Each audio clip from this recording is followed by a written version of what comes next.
Welcome to this video on identifying limiting beliefs, where we'll uncover the invisible blocks that restrict your potential.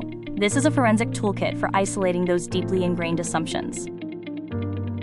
Limiting beliefs are an invisible ceiling mental blocks that prevent us from taking risks. To break through, we'll use 4 forensic protocols, moving from passive feeling to active analysis. Limiting beliefs are perspectives masquerading as undeniable truths. They are subjective beliefs, like, I am fundamentally a failure, in contrast to the objective reality of, I failed this specific task.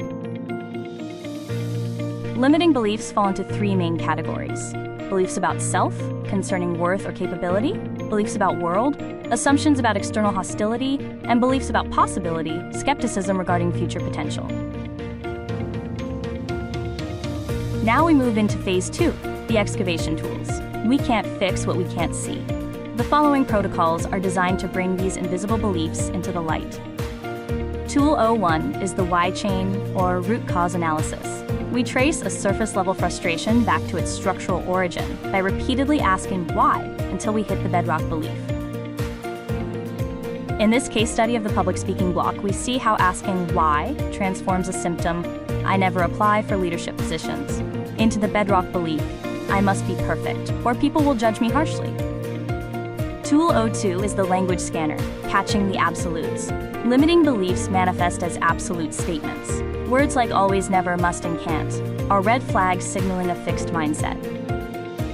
The assignment for the 1-week audit is to commit to journaling for 7 days, recording every instance of absolute language. Identify patterns like rigidity and comparative traps to find the recurring narrative. Tool 03 is the if-then scenario, using fear as a compass. The goal is to identify an action and complete the sentence. If I take this step, then. The catastrophe in the then clause reveals the belief holding you back. Decoding the then clause helps diagnose the underlying belief. For example, the fear of losing money points to a belief about safety, while the fear of disappointing friends points to a belief about self-worth. Tool 04 is the origin story review, or archaeology of the self. Current beliefs are architectural remnants of past trauma or shame. Identify a key moment of failure and the story or lesson you created about yourself immediately after it. In the example of the failed exam, the event led to the story. I tried my hardest and it wasn't enough. This resulted in the codified lesson, I am fundamentally unintelligent. The goal is to view the origin without judgment. Here's the investigator's checklist, summarizing the 4 tools: the why chain, language monitor, if-then scenario, and past review. Remember, awareness is the solvent that dissolves the glue of limiting beliefs. Diagnosis is the prerequisite for cure. You have now identified the invisible blocks. Your next step is to challenge the old story and replace it with an empowering truth, beginning your path toward personal growth. So, I want to start today by asking you to just visualize a very specific feeling. Okay. A very frustrating sensation. Right. You know that feeling when you are in a car and you have your foot just slammed down on the gas pedal? Oh, yeah. The engine is roaring. The RPMs are redlining. Exactly. The whole car is vibrating with all this potential energy.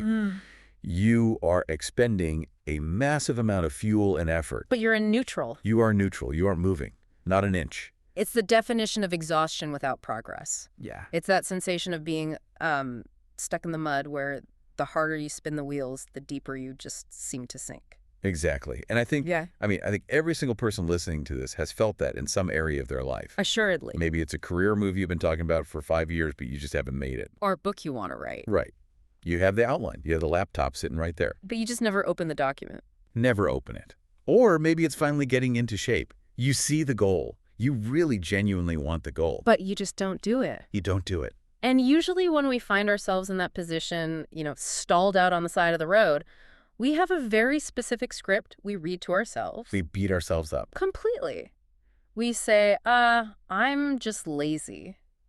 Or I'm unmotivated. Or the classic, right, I'm a procrastinator. We treat it like it's a character flaw, like we just don't have enough grit or something. Right, but the research we are diving into today suggests that we are actually looking at the problem completely wrong. Completely upside down. Yeah, because laziness is rarely the actual problem here. Right. In fact, what looks like laziness is often a very active, very high-energy process going on just beneath the surface. The problem isn't that you don't want to move. No, the problem is that there is something invisible, something much stickier that's blocking the road. And we are talking, of course, about limiting beliefs. Limiting beliefs. Now we know what you're thinking. Limiting beliefs sounds like a buzzword. It does. It sounds like something you'd hear at a corporate retreat. Or see on a motivational Instagram post or something. Yeah, a bit fluffy. It can sound very fluffy. But what I love about the source material we have today, specifically this technical guide we're using on identifying limiting beliefs, is that it doesn't treat this as fluff. Not at all. It treats it as mechanics. Yes. It's almost like an engineering manual for the human psyche. And that is exactly why I was so excited to dig into this one. We aren't going to spend the next hour telling you to just believe in yourself. Or manifest your dreams. Right. We are going to look at specific, actionable techniques for uncovering these mental blocks. We are going to do some demolition work. Exactly. So the mission for this deep dive is really clear. We're going to explore the specific methods for uncovering these blocks. Because as the text points out, identification is the critical first step. You can't fix a car if you don't know which part is broken. Right. And the stakes are actually quite high here. Very. The source mentions that these aren't just harmless little insecurities. For little quirks. Right. These beliefs act as invisible mental blocks that prevent risk-taking. They essentially cap your potential. They dictate the perimeter of your life. They do. And if you don't identify them, you are living a smaller life than you're capable of simply because a line of code in your brain says you can't go past this point. It's like an invisible fence. That's a great way to put it. So let's get into the nuts and bolts of this. The source defines a limiting belief as a deeply ingrained thought, assumption, or story that we hold about ourselves, the world, or our capabilities. And I really want to pause on that word, ingrained. Yeah, it's important. It's a crucial distinction because we have thousands of thoughts a day. Like, I want a sandwich. Right. Or I hope it doesn't rain today. Those are fleeting. Exactly. But an ingrained belief is structural. Think of it like the load-bearing wall of a house. You don't just move it around casually. You can't. It supports the entire roof of your reality. These are often formed in childhood or after significant negative experiences. And they become the lens through which we see literally everything else. Everything. And because they are the lens, we don't look at them. We look through them. Right. We look through them. Which leads us to the first major section of our analysis today. The anatomy of a block. The anatomy. The source breaks these beliefs down into 3 distinct categories. And I think this is so helpful. Yeah, because usually when we feel stuck, it just feels like this giant, messy cloud of anxiety. Used a fog. But categorizing it helps us actually start to tame it. It gives it a shape.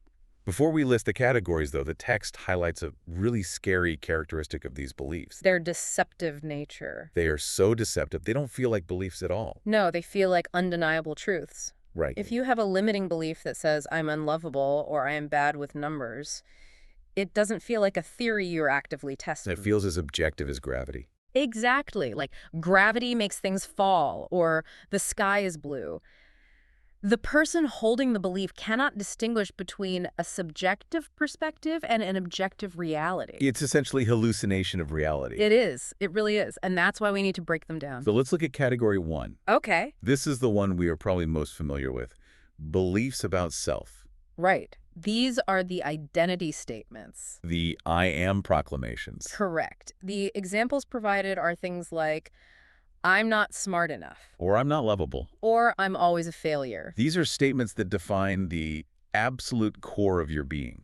And the source points out something really interesting about how these become self-fulfilling prophecies. Oh, this part is fascinating. If I decide I am not smart enough, I essentially stop trying to be smart, right? Because what's the point? Exactly. It's an efficiency mechanism for the brain.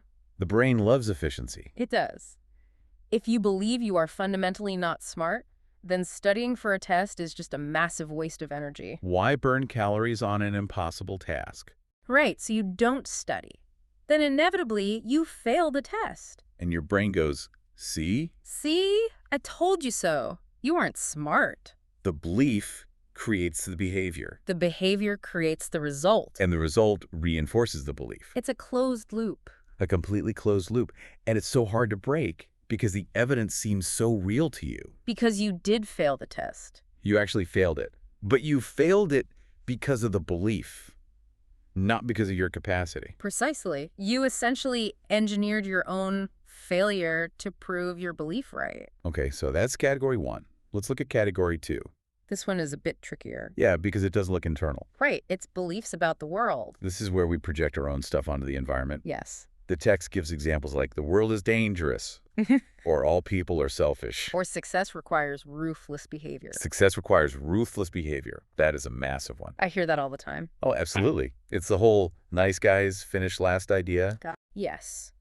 But let's really look at what that belief actually does for the person holding it. Okay. It is a brilliant defense mechanism. How so? Well, if you believe that only ruthless people become successful and you identify as a good, nice person. Then you have a perfect moral excuse for why you aren't succeeding. Exactly. Oh, that is sticky. It's very sticky. So I'm not failing because I lack skills or drive. No. I'm failing because I'm too good of a person. Exactly. You've externalized the entire problem. I can't succeed because the system is rigged for jerks. Right. And it protects your ego perfectly. It allows you to feel morally superior while staying completely stuck. You don't have to risk failure. And you get to be the good guy.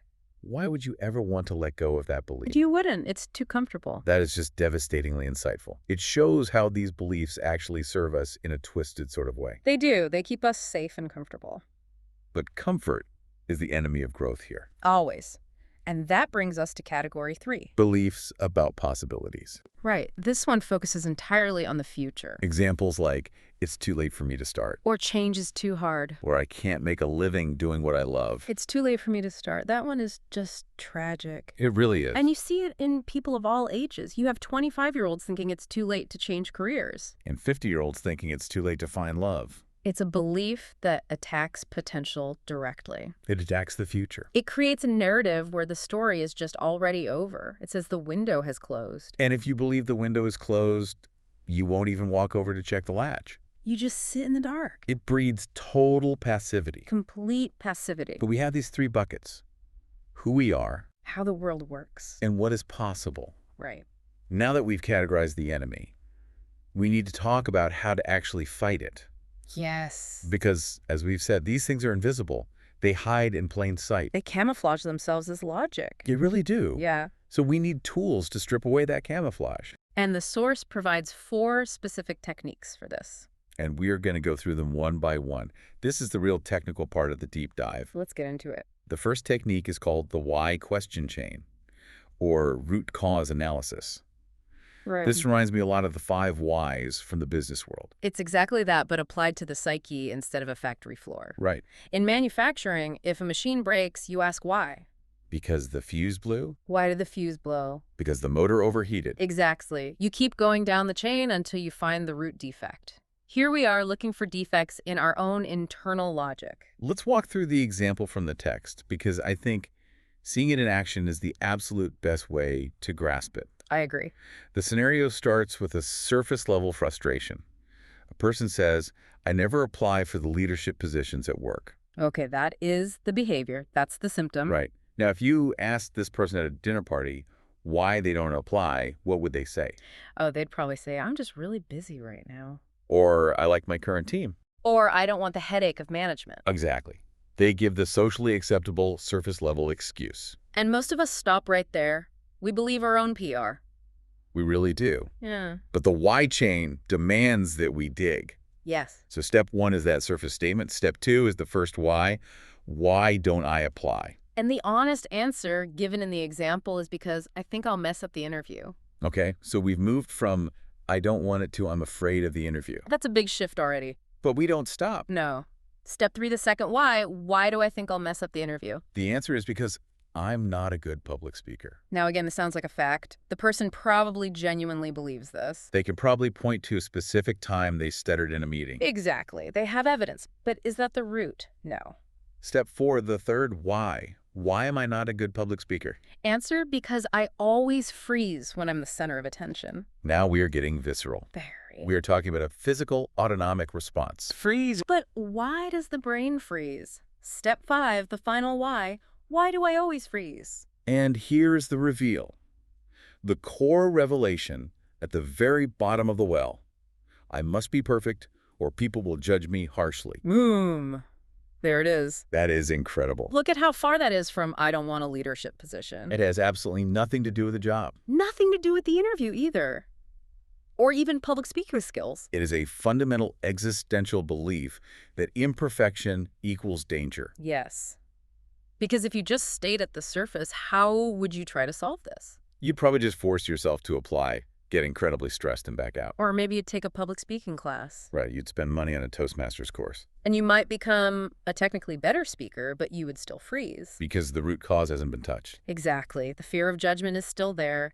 You are essentially putting a Band-Aid on a broken leg. It's the bodyguard concept. Yes, explain that. The surface excuse I'm bad at interviews is just a bodyguard protecting the ego from the painful truth. That's perfectly stated. The bodyguard's entire job is to keep you from feeling the pain of that deep inadequacy. It's better to just say I'm bad at interviews than to face the fact that I am terrified of not being perfect. The why chain is about bypassing that bodyguard and talking directly to the boss. I imagine this takes some serious introspection. You can't just breeze through these questions while you're checking your email. No, it requires dedicated introspection. Yeah. And a real willingness to feel uncomfortable. Right. If the answer comes too easily, it's probably just another bodyguard. You have to wait for the answer that makes your stomach tighten a little bit. Yes. That's how you know it's the truth. Okay, so that's the deep dive vertical drill. Let's look at the second technique, which is more about monitoring our daily habits. Yes. The source calls this linguistic forensic analysis, or monitoring internal dialogue. Because words are powerful things. They are. We often think our words just describe our reality, but in many ways they prescribe it. They write the script. Exactly. This technique is about catching the specific vocabulary of limitation. The source tells us to look for absolute statements. No red flags. The text lists specific words. Always, never, must, can't, should, only. These are the words of rigidity. Right. Reality is fluid. Reality is nuanced. But limiting beliefs are completely binary. They are black and white. Always. Let's look at the example breakdown from the text. I always fail when I try to learn a new skill. Think about the absolute power of that word, always. It is a universal quantifier. It leaves zero room for exception. It erases every single time you did successfully learn something. Like how to drive a car. Or how to cook a meal. Or how to use a new app on your phone. It deletes your entire history of success and replaces it with a law. I always fail. And if that's the law, then trying to learn something new is irrational. It would be stupid to try if failure is guaranteed. So you don't try. So how do we actually deal with this? Yeah. The source suggests a linguistic shift. Right. It's a technique called disidentification. Instead of saying, I always fail, you rephrase it to the belief that I always fail is preventing me from starting. That feels very different. It does, doesn't it? It puts the belief over there. Yes. It separates you from the thought. You become the observer of the belief rather than the victim of it. You can look at it and say, that's an interesting story I'm telling myself. Exactly. Rather than, this is the absolute truth of who I am. What about words like must and should? Those feel like pressure cookers to me. They are massive pressure cookers. I must be perfect. I should be married by now. They imply an external standard that you are currently failing to meet. Yes. They create a constant state of deficit. You are always less than the ideal. The one that really caught my eye in the text was the comparison trap, specifically using the word only. Oh, this is a classic. The example is, I could only succeed if I had as much time, money, or talent as person X. I could only get in shape if I had a personal chef like The Rock. Right. And what does that statement actually achieve? It validates inaction. Completely. Since you don't have a personal chef, you are logically absolved from having to exercise. It's a get-out-of-jail-free card. It frames your lack of action as a logical consequence of your circumstances rather than a choice you are making. It is so sneaky. It feels like you're just being realistic, but actually you're just letting yourself off the hook. Exactly. So the exercise here, the homework, is to journal for 1 week. But it's not Dear Diary stuff. No, it's data collection. You are acting as a forensic accountant for your own words. You write down every single time you use an absolute. Always, never, can't. And the goal is to find patterns. You review the entries after a week. Mm-hmm. And what are you looking for? You might find that 80% of your cans are about your job. Or maybe they're all about your relationships. That cluster is your heat map. That is exactly where the work needs to be done. I love that approach. It turns it into a science experiment. It does. It objectifies it. Okay, moving on to the third technique. This one is called the if-then scenario method, or fear logic. This is for when you know what you want to do. You know the exact next step, but you just feel repelled. You can't make yourself do it. And this method helps us figure out why. Because our brains are prediction machines. Constant prediction machines. Yeah. We're always simulating the future to keep ourselves safe. And limiting beliefs corrupt that simulation. They turn it into a disaster movie. The setup for this is pretty simple. Step one is identify a genuine goal.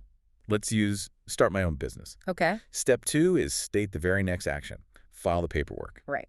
Step 3 is the sentence completion. If I file the paperwork, then... And you just have to let your brain fill in the blank with its visceral automatic fear. Yes.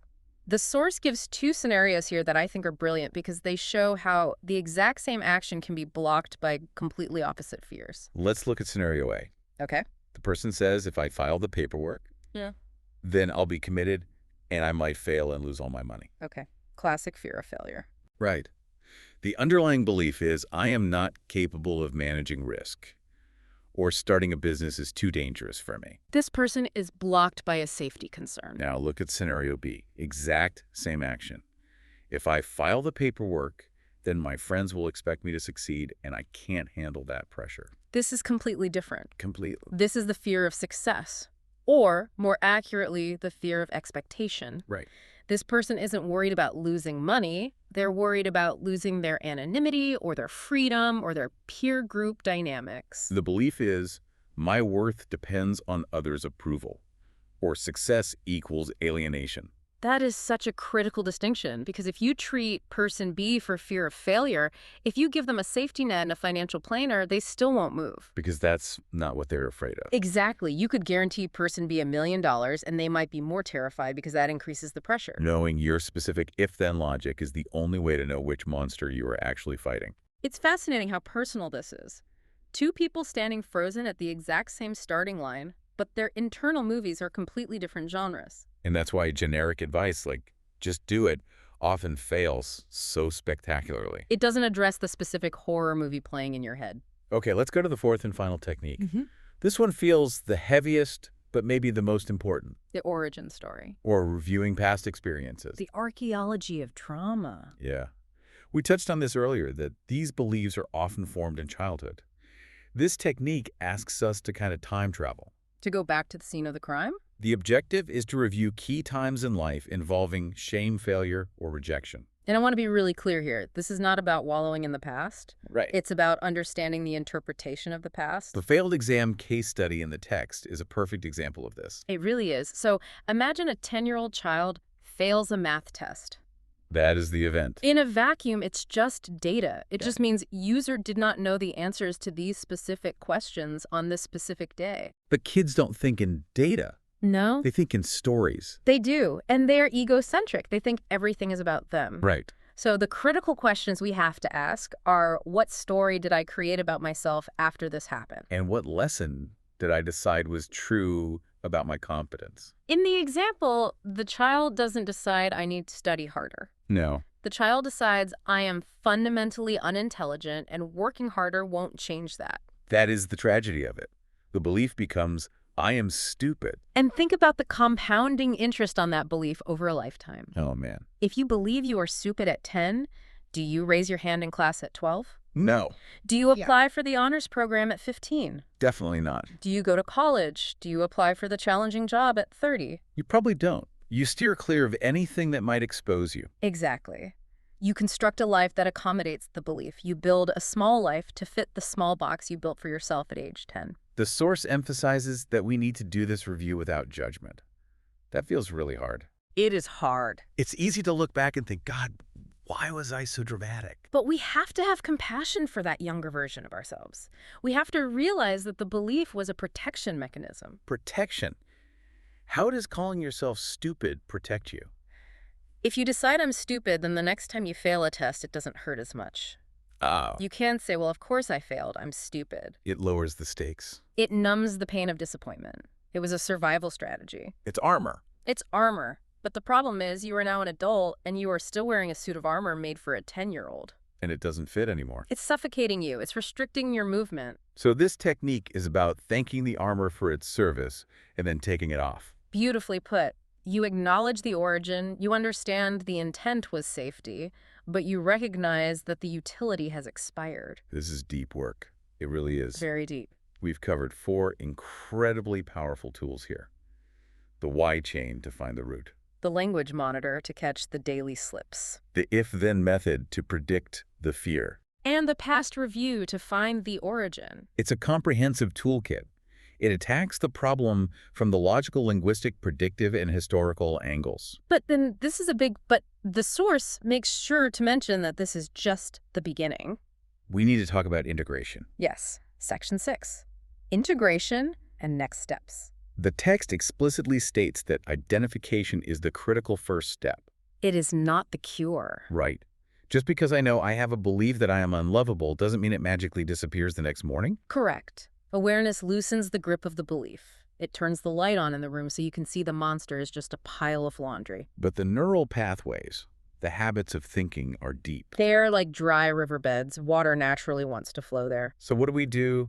The source recommends bringing in backup. It suggests discussing these findings with a coach, a mentor, or a therapist. I think that's crucial. Once you dig up this radioactive material, these deep shames and fears, it can be really hard to process them alone. Our brains are very good at rationalizing them back into existence. Oh, maybe I really am just bad at math. Right. A third party helps hold the mirror steady.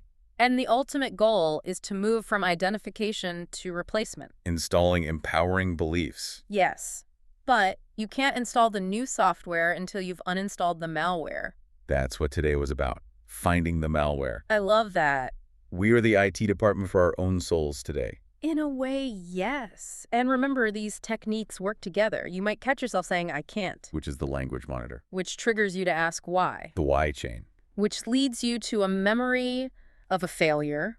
The past review. It's a completely connected system. So if you're listening to this and feeling a bit overwhelmed by the sheer depth of this, just pick one. Start with the journaling for a week. Or just try the if-then on that one project you've been procrastinating on. Start where the friction is. If you feel stuck, that's where the gold is buried. As we wrap up, I want to circle back to the core theme that ran through all of this.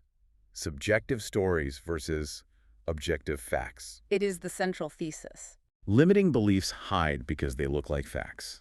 The world is dangerous sounds like a headline.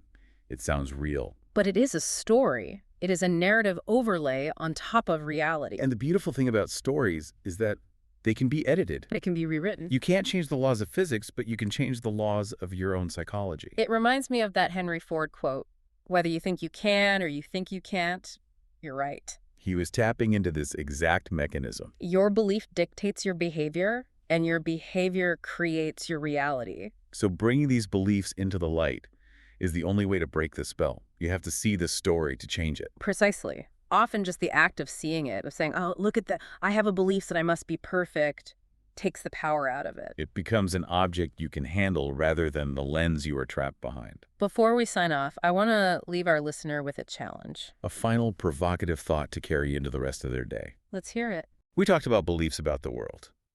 Things like people are selfish or the world is chaotic. I want you, the listener, to identify one absolute truth you hold about the world. One thing you are sure is just how it is. And I want you to ask yourself a dangerous question. Okay. If I knew for a fact that this was just a story I was telling myself, if I knew it wasn't objectively true, what would I do differently tomorrow? That is a powerful question. If the world wasn't dangerous, who would you talk to?